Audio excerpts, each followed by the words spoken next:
Luminare Jerusalem, quia venit lumen tuum, et gloria Domini super te orta.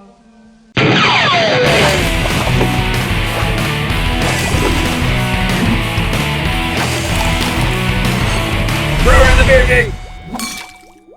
Hi, I'm Bill Manley. I'm Terence Sullivan. We're back again with another Brewer in the Beer Geek. This time we're coming from a city better known for cherry blossoms than orange blossoms, but being Californians, I usually travel. Have citrus will travel. I know, I mean, and I love, like, on a plane, you kind of, you get a little vitamin C. Vitamin C. Right?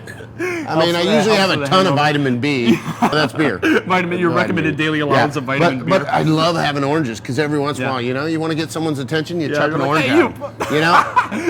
Cameraman just took it on the chin, which is extra special. Anyway, speaking of citrus, we're here today talking about Ovila Abbey Saison with Mandarin Oranges and Black Pepper. This is the newest beer in our Ovila Abbey Ale series. We're going to talk a little bit about kind of how this beer was developed, about what we do to kind of make it, and then we'll talk about some flavor notes as well. Yeah, and I think this year we really wanted to focus on like some of the stuff that actually comes from the Abbey, that's actually grown on the Abbey. I mean, that's exactly it. I mean, these beers are a collaboration with the monks from the Abbey in New Clairvaux.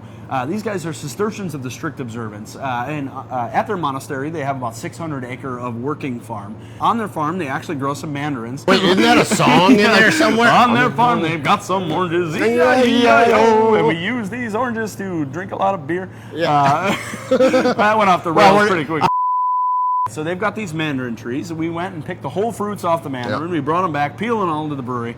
And then we actually took some black pepper and used that in the beer as well. Why don't we head inside and we'll taste this beer, we'll get a little bit more of the flavor profile, and tell you a little bit more about it. So stick with us. We're gonna pop inside and pop a couple of these, and we'll tell you all about them. Right on. Cheers. We're sitting down, we're enjoying this beer now. Yeah, and really, enjoyed quite a few of them at this point.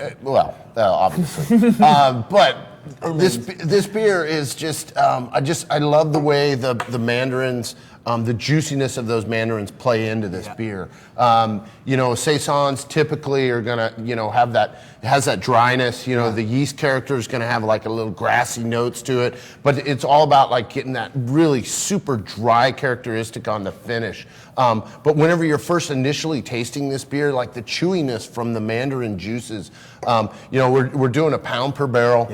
We're slicing every single one of them, smashing them. I mean, we froze them so that they would break apart really easy. The cell walls break apart too, and you get a little more of that juiciness. Yeah, and it just really accentuates it. And that whole Saison yeast character, bringing in the peppercorns really just sharpens up that spiciness that you typically see in a Saison.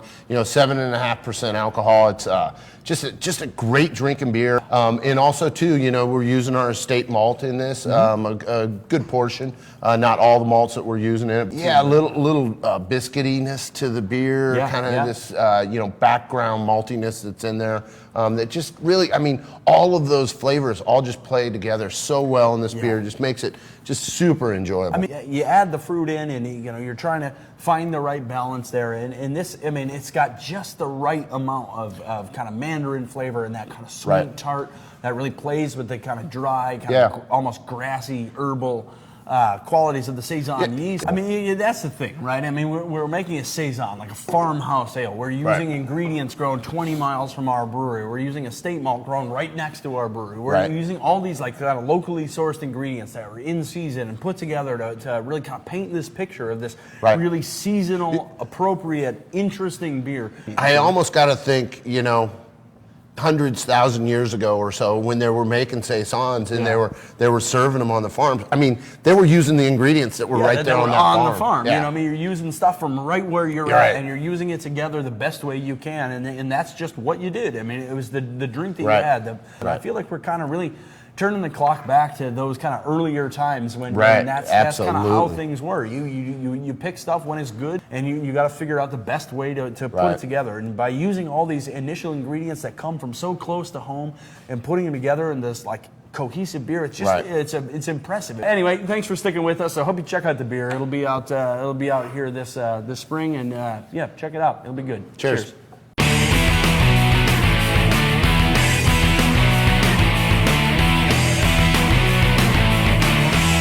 coming back at exactly. I'm service. Holy hell.